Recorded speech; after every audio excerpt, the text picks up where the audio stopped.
All right, what's up, family? It's your boy John Bacon from the Bitz podcast. Thank you so much for your support, likes, and ratings. Please don't just listen, but rate me, follow me, and subscribe. This is an amazing way to offer free support. My beautiful queen and I have some books that we have written for your growth. So the first book we have is a workbook, actually. It's called Healthy Relationships, and this is a workbook through the lens of faith. Because what makes a relationship healthy or unhealthy? So this workbook is designed, it's a 12-week, it's a biblically grounded course, and every week has a few different principles. So if some of our principles, some of our topics that we're covering are respect, cultivating security. And this is not just between a husband and wife. This is between parents, between siblings, between friends, between your bosses, employers. So it's really important, and everyone deserves a healthy relationship. And also we have The Balanced Life by John Bacon. It covers how to be prosperous in your finances, relationships, your health, your mind, and your spirit. And we also have The Unraveling, a creative healing journal, pinings, poems, prayers, and ponderings of my precarious life. I've had a testimony of I've had 2 brain tumors and 2 brain surgeries, and I'm super grateful, but I'm still grieving the process of healing. And this is part of the process. In this book, you have devotionals, you have prayers, and you have some ponderings. And in between these pages, there's a space for you to also be prompted to paint and to create your own, or maybe you want to write something in these books. This is part of your creative healing journal that we get to walk through together. And you guys can just head over to Kingdom Servants First. Kingdom Servants, the number 1, st.com. And you can purchase all 3 of these books. Thank you for your support, your love, and your contributions. God bless. And so,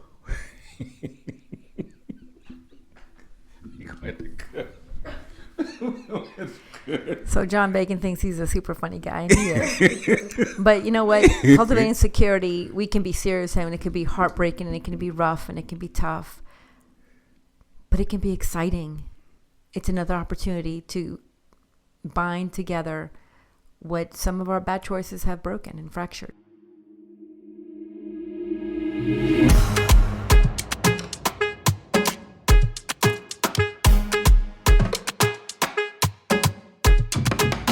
Welcome, family, to the Bacon Bitz podcast, where we desire for you to take the bits of information and immediately apply them to your life for success. The ground rules for our podcast is that it will always be encouraging, uplifting, and informative. The areas of life that we will be talking about on the Bacon Bitz podcast is dealing with having a balanced life, whether spiritually, mentally, physically, financially, relationshiply, or emotionally. And y'all know I need to hear these words at the beginning of every podcast. Say these words out loud, please. Say valuable information applied equals success. And I am so glad you guys get a chance to hear all those errors and blunders and bleeps and all those wonderful things that happen when we're recording, because we are recording in our wonderful kitchen. So you might hear cooking, chopping, microwaves going off, the coffee pot brewing. We just want to have everyday casual conversations as we are giving you wonderful tidbits of information that can help your life become the best that it can possibly be. And it is that time in the week where I'm talking to the wonderful, magnificent, phenomenal, awesome, beautiful woman that I love and call my queen, Diana Acosta-Bacon. How are you doing? What's happening, babe? My baby. You're my sweet thing. So what we're going to be talking about this week is cultivating security in relationships. And how do you cultivate security? That's a major question. Wow. So last time we spoke, it was so funny. It was so eye-opening for both of us. So we spoke about safety and security in relationships. And it was so interesting because as we recorded that last podcast together, we had met with a couple of friends. And it was really, really interesting. And we were just actually having a conversation. And John and I, and then one of our friends, we were all really excited about this one topic. And one of the other friend was like, y'all stop talking about that because you're making me mad. And I thought, and we just kind of looked at each other, and I thought, wow. And I felt really, and he was dead. So this person was dead serious also, realizing he was being, the person was being triggered by something, didn't like what we were talking about. Nothing inappropriate at all. We were talking about camping. But it just made me think how grateful I am that I have a relationships. Thank you, my love, that I'm always able to talk to you about anything without fear of you getting angry. And that was exactly what we had just talked about. Like, do I even feel secure enough in our relationship that it's safe to talk to you about anything? Yeah. And that's key. We need to cultivate that. So, this week we're in week 8 in our book, Healthy Relationships, and we get to talk about cultivating security in our relationship. So that was an example. But we've all been there at some point, and maybe an off day for one of us. And, I don't want to talk about that. And none of us are perfect, and we've made mistakes. I am the queen of getting it wrong, but I'm gonna keep trying because everything is figure-outable. And cultivating security in relationships is key, especially once we recognize that it's fractured. That I don't feel very secure, whether it is in myself, whether it is at my job, whether it is in my relationship. I don't feel secure, so we tend to tiptoe, and nobody likes to tiptoe around topics of conversation, especially difficult conversations. So we need to learn how can we cultivate, how can we rebuild and cultivate security in our relationships, because it's not going to just happen overnight. No. And it's going to take a lot of, number one, courage, because it takes a lot of courage to be vulnerable and say, hey, I don't feel like I can talk to you about anything, especially if that person is getting angry with you about certain things or taking it personally, right?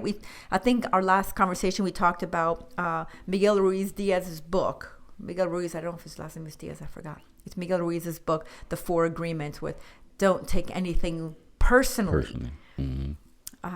But to realize part of our intentional listening is like, I'm here to hear your heart.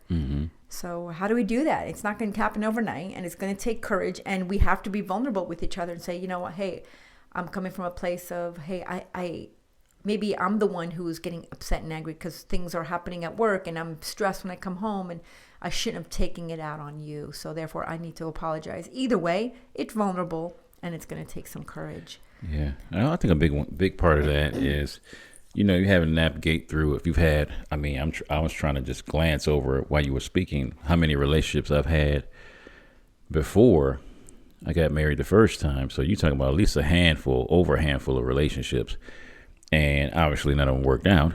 And to think about, what were some of the common denominators in those relationships? Obviously it was me, but it was also thinking about what was those things that kept drawing me. Whether, we didn't set healthy boundaries. We didn't want to be accountable to each other. The integrity, because, I had a wonderful way of drawing out the truth, which means I was lying, and wasn't consistent. I was all over the place, because I had never seen a healthy relationship, and I'm not blaming it on just that. But it's also when you know what you're supposed to be doing. Are you going to actually be doing that? That's a big part of our lives is we can know what to do, but are we actually doing it? So part of having a security in relationships is being, consistent. I think that's a big one. And also making sure you got healthy boundaries. Even if you don't even know what healthy boundaries are, there's some things that we know we ought to do, whether we've been taught it or not. So I think that's really big. Yeah. And now in the era of YouTube and everything's online. Everything is reachable and learnable, and we have access to things that our parents and their parents couldn't even imagine. Right. Free that's being offered, that we can have conversations. There's there's Facebook groups that they encourage one another, and support groups all across this nation, in homes and churches and coffee shops. Create one that fits your need. So this is part of cultivating security in relationships. Begins with us being creative. We have to be creative in the approach, because first of all, there's how many love languages? There's 5 that what was his name? Gary Chapman. Gary Chapman wrote the Love Languages book. Highly recommended. Yes. If you're out there, get the book, get the workbook, get the videos, get whatever you can on the 5 love languages. Because not just for your loved one in a relationship, but for your children to know how to communicate best with your children, with your siblings, even with your fellow people at work. It's nice to know how they communicate. So first of all, you're not taking things personally, you're not offended, and you're going to have a healthy relationship when you understand that. First of all, knowing your love language is going to be key in every relationship. So if we're being creative and we want to cultivate, not just cultivate, but we have to maintain. We're talking about sustainability, right? So cultivating security in relationships. What are the 5 love languages? I want to start with that one even. So we have words of affirmation. We have gifts of service, gifts, quality time, physical touch. And now there's a new love language in the era. I don't know if you knew about this, babe, but it's TikTok. People love to send TikToks to each other. That's one of my love languages right now. Right. Hey, I love you if I'm sending you, 5 or 10 TikToks. Maybe we haven't spoken for a couple weeks, but you got a TikTok from me. Or even text messages. People aren't having conversations anymore. They're not having conversations, and your phone rings and people are like, oh my God, who's the weirdo calling me? Send a text message. Hey, I'm thinking about you. Maybe you haven't spoken to them, but you can send them a text message. So cultivating it. We can begin with something easy, like you said, healthy relationships, healthy boundaries. First of all, where are boundaries? We talked about it in the past. We need to be able to articulate what our boundaries are. Yeah, it's really important. First, I can't articulate them if I can't even define them for myself. Have I spent time with myself? Do I know myself well enough to say, this is where I am right now? Now, this is not where I'm always going to be. Right. This is not someplace I've been, because I've never been this age. Today has never happened. Yeah. So I'm learning as I go. My boundaries might be a little bit more narrow today than they were yesterday. Maybe I didn't sleep well. Whoever, maybe somebody worked a very long week. Last week you had a really long 50 or 60 hour week. So your boundaries this week, your bandwidth might be a little bit less, right? Yeah. Know our boundaries for ourselves, articulate those boundaries to others, be accountable, have integrity, be consistent. All these are necessary for our healthy boundaries, right? For healthy relationships. People love to call people out. I like to call people up, because I think when there's a standard set, we need to remember that. So first of all, I'm calling myself up. Yeah. I'm calling myself up to a standard. I failed in this because I wasn't available to you emotionally, because maybe I was working a lot, and this is something that we can all relate to. Maybe it's just been a rough couple of months, things have all been a little bit weird since COVID for a lot of people in a lot of relationships. Nobody can put their finger on it, but things are different. Yeah. People are different, and we can't quite figure out what that is. So let's be courageous and say, you know what? How about we get together once a month? Sure, we'd love to see people once a week, but let's start with once a month so we don't overwhelm ourselves. If you know their love language, that would be great. Maybe ideally pick something once a month that falls under their love language, like words of affirmation. Let's get together, and you know that you're going to focus on ways that they have encouraged. You encourage me, and when I'm around you, I feel like a better person, and I feel better. And I hope that I'm doing the same for you. Words of affirmation are ways to communicate, right? Acts of service. Hey, I'm going to cook you a meal once a month. Maybe these are just really basic ideas. Be creative. Hey, you know what? I see that you're having a hard time. Maybe the person's elderly. I'm going to come and I'm going to cut your lawn once a month. I'm going to do that. Gifts. Show up to the person you love's job and bring them lunch once a month. It starts with something small. Just commit to once a month. Quality time. That's quality time and physical touch are mine. So quality time, like spend time with me. Like show up and be like, hey, you want to spend time together? Let's just go for a walk. We'll go for a hike. We'll just sit and watch a movie together. It doesn't matter what you're doing. Once a month. Chop out 2 to 3 hours and just spend time with the person. Yes, and I'm speaking to me when I say put that phone down, John, and make sure you're paying attention and being there in the moment. That's really important. For sure. Physical touch. It doesn't take a lot. We're not talking about sex. We're talking about like you and I work at an assisted living, and some days look like me holding someone's hand for 30 minutes until they're ready to physically get up. Yeah. And just holding their hand, Mm-hmm. sitting beside them, putting my hand on their shoulder and encouraging them. It doesn't take much. Those are all just really simple examples, but we can be creative in coming up with so many different ones, but we have to be accountable. Be consistent. First of all, if I commit to once a month, put it in your phone. Yeah. I have one sweet, darling friend. I love her so much. My friend Nikki. Shout out to my friend Nikki. She is the best. For the last, since my surgery, she has been the only person who shows up once a month. And we put it on our calendar, and one time a month, she shows up and we just sit and talk. We'll drink a cup of coffee. We just sit and hang out. That's all we do. Probably for like 2 to 3 hours. Mm-hmm. And then we set the schedule, and then we meet up again in a month. And whether, sometimes we go to lunch, sometimes we stay home. Sometimes we went to my friend's farm and, visited some animals. But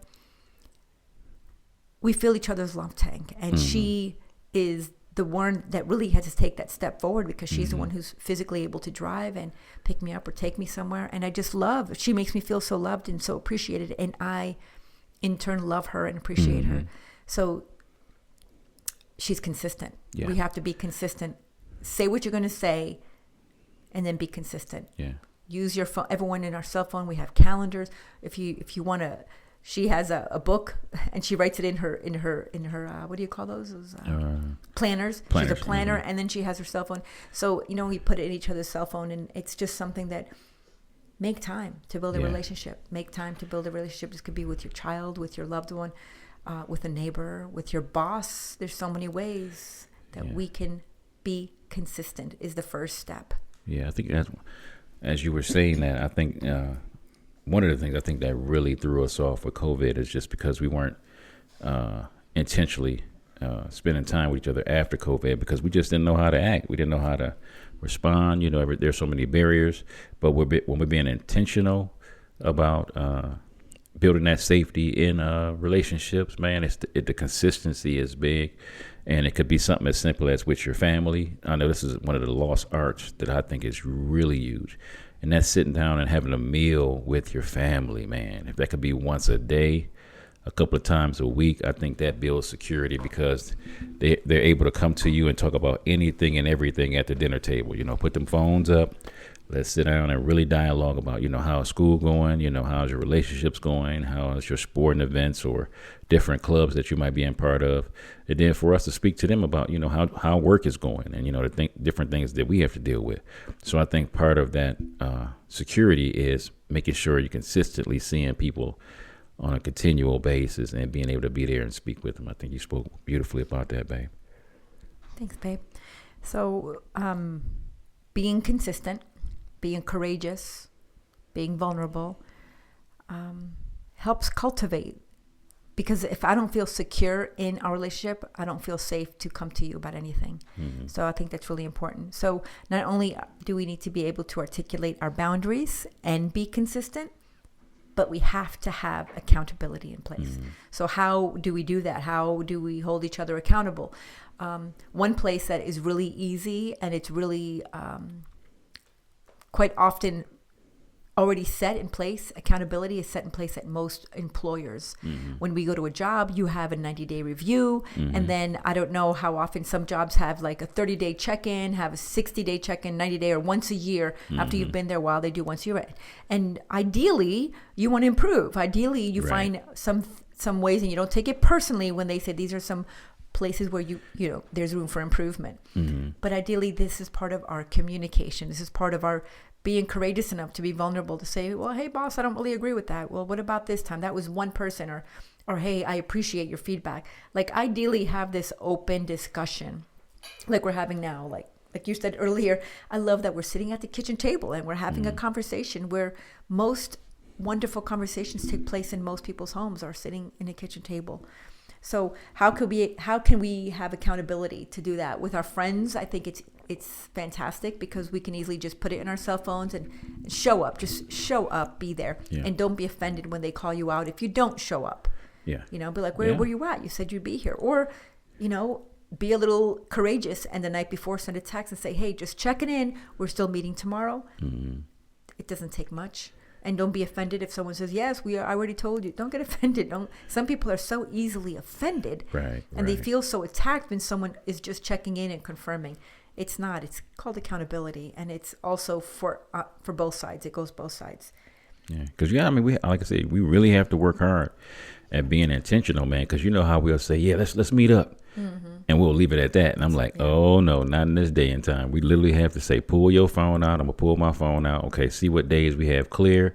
Okay, now let's make this happen, because we're meeting with some friends. Matter of fact, tonight, after this podcast is going to be over, we're meeting with some friends that we, intentionally look at our calendars, meet up with once a month and just go to a different restaurant or something and just have a great time catching up on where we're at in life. And that is one of the most awesomest things that you can do as a couple is be around another couple, and you're dialoguing about the different things that's going on in your life. I think that makes a major difference. Yeah. And, I think part of being secure and cultivating security in this relationship, it's more than just saying I'm sorry about what happened that fractured this relationship. It's more than just forgiveness and accountability. It also means being and staying honest. So I have to be honest. First, we can't just glaze over what fractured it, right? We can't just glaze over or sweep things under the rug and just ignore it like it's just going to be ignored away. Like time does not heal wounds. Doing the work and having conversations heals wounds. And then a little bit of time helps ease the sting.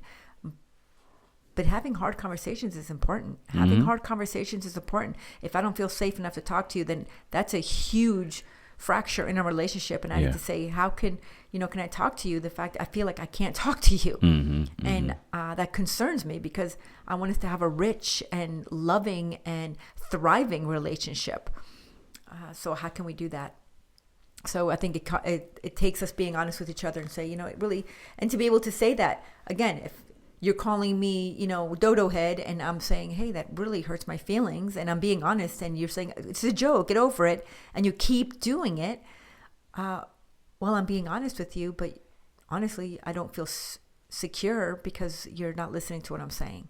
And that's just an example. You would never do that. You say wonderful things about me, and I love it, and I love you, and I adore you. But this goes with our children. Are we listening to the way we speak to our children, for instance? I know culturally there's some nicknames we give our kids that is not okay, that are demeaning, that we talk about their weight, we talk about their abilities or lack of abilities in certain things, and we give them those as nicknames, and that's not okay. And people think it's funny, and they glaze over the child saying, hey, do you not call me that? My name is so-and-so. And the child is trying to communicate, and you're teaching them that it's not safe to communicate or they're not important enough. So this goes on so many levels, not only with family. Holidays are coming. I think it's really important.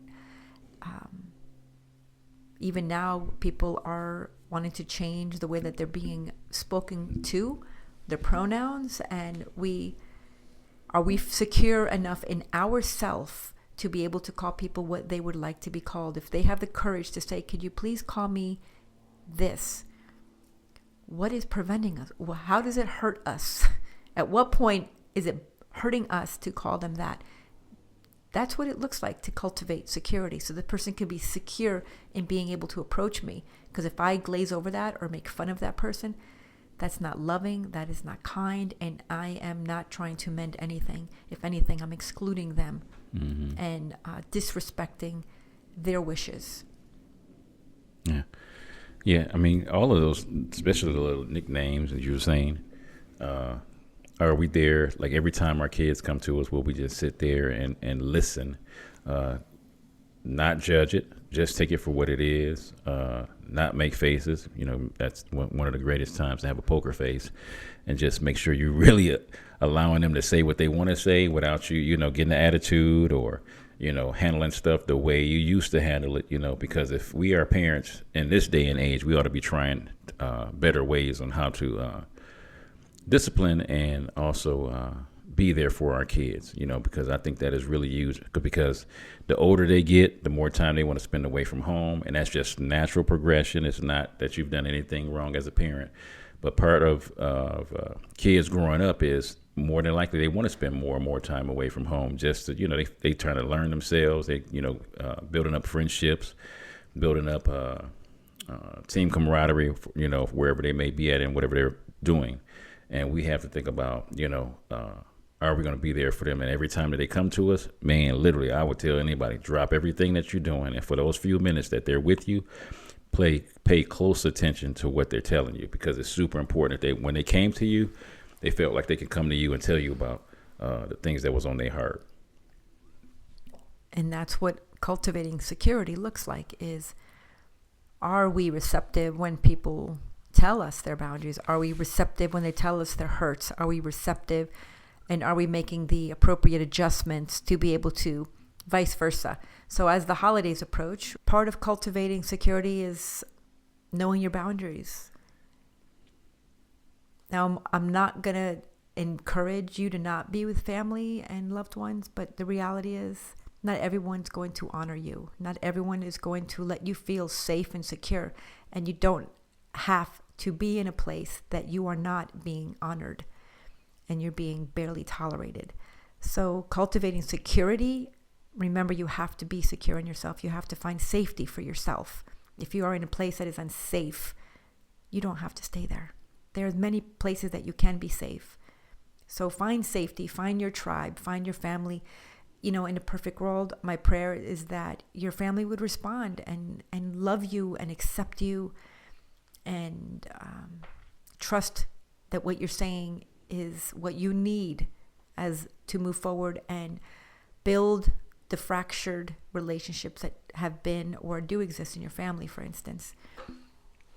Have those conversations, but it's okay to pull back if you don't feel safe and you are not secure enough in that relationship. Yeah. Well, security is really important in relationships, because you got to have people around you that you can be able to go to and tell them anything and everything. I've always had the squad approach, where I always wanted to have at least 4 other people in my life. Thinking about basketball, with a basketball team, you got 5 people that's on the court at all times. So I'm a firm believer that you should have at least 4 people around you.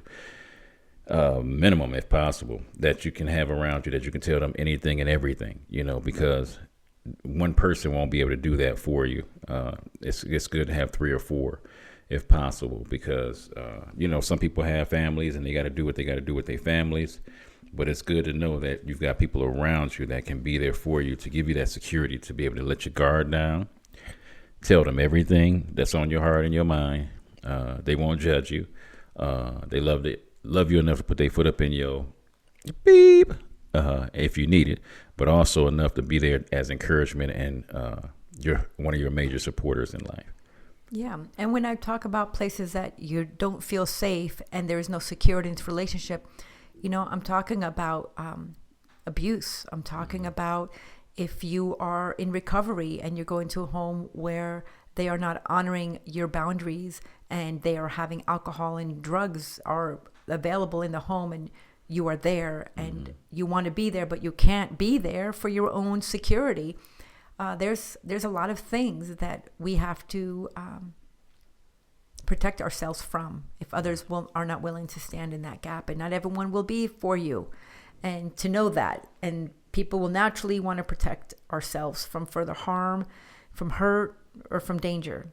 So stay consistent and seek godly counsel, seek people that love you, that want the best for you, that will encourage you to be your best, that will call you up and will stand with you, will walk with you, and will support you. And ideally, you could be that person for them too. Find creative ways that we can start cultivating security. Find creative ways for that individual. If it's for a child, find creative ways. Show up, pick them up from school. If it's your boss, show up, see where you can improve. If it's your loved one, pay attention, put your phone down, turn off the music, look at each other in the face and have a conversation. Make time to cultivate and stop taking things personally. Yeah, with your security, I mean, one of the greatest ways to start having more security in your relationships is, man, let's start off with your relationship with God, man. He wants you to believe him and trust him at his word and what he has said. And then also you got to be secure in yourself. You want to get to the point where that when you speak to yourself, words of encouragement, you know, your goals, your dreams, that you really believe that you can achieve those things. Because, man, having security and knowing that when people speak, their words are bond. So you got to believe people when they say what they say, and you look at their actions of them doing what they're going to do. So security is really big, you know, with God, with yourself, and then with others, you know, because you want to be a person that people can come to you, speak to you, and they know that, you know, that those things that they speak to you, they can be safe and sound with giving them to you, and they'll say stay safe with you. And you're building up a relationship of security with other people when you're able to do that. And you also want to do that vice versa with other people. Amen. So Ecclesiastes chapter 5, verse 2 through 5, it says, "Do not be rash with your mouth, and let not your heart utter anything hastily before God. For God is in heaven, and you on earth. Therefore, let your words be few. For a dream comes through much activity, and a fool's voice is known by his many words. When you make a vow to God, do not delay to pay it. He has no pleasure in fools. Pay what you have vowed. It's better not to vow than to vow and not pay." Be consistent. Be accountable. Yeah, that goes along with people too. Yeah, if you make a vow to your kids, all of it, make sure, man, you can keep your word. I mean, if you got to cancel all your other plans in order to keep your word to your kids, your spouse, your friends, man, do those things. Because when it's all said and done, my job that I work at, you know what, if I ever leave that job or they fire me, that job is going to continue to go on. You know, they're going to do what they got to do without me. But that relationship, you might not ever get a chance to get that relationship back. So, man, anytime you make a vow, please keep your word to those other people. But more importantly to me, keep your word to yourself and God, man. Please keep your word to yourself, because we have let ourselves down in so many areas. So sometimes we have to build up the security in our relationship with ourselves back up by being a person that when we speak to ourselves that we're going to do this thing, we ought to do it.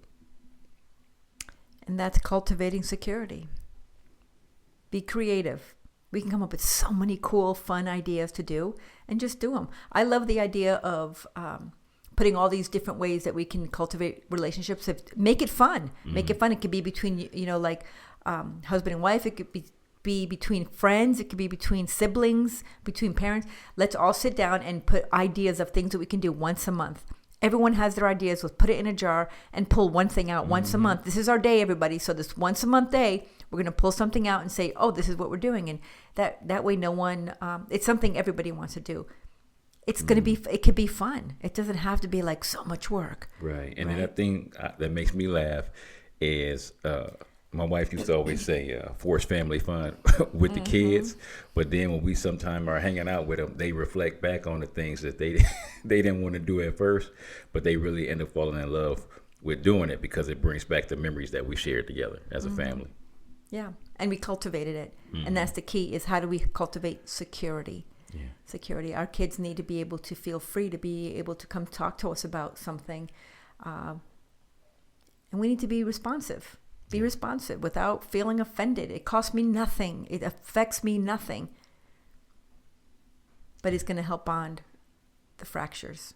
Yeah. And just being honest and open, with, and I'm just, got to focus on the kids right now because we got to let them learn hard lessons when they're in the comforts of our home, so they'll be able to handle it better when they get adults. I think that is really important, that there are consequences to some of their actions, and we have to be strong and say, you know what, did you learn from this situation that you were in? That's part of security, is being able to be safe with your parents and say, you know what, man, I blew it in this area, and Dad, I need your help. And sometimes we can't help them.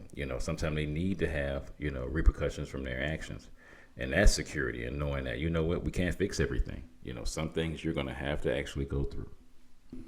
So as we conclude week 8, cultivating security in relationships, make it fun. Be creative.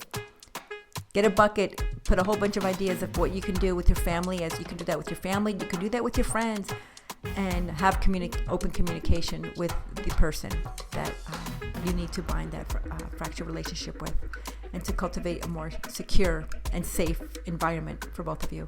We hope you have a wonderful week. We are so grateful that you have tuned in to the Bacon Bets.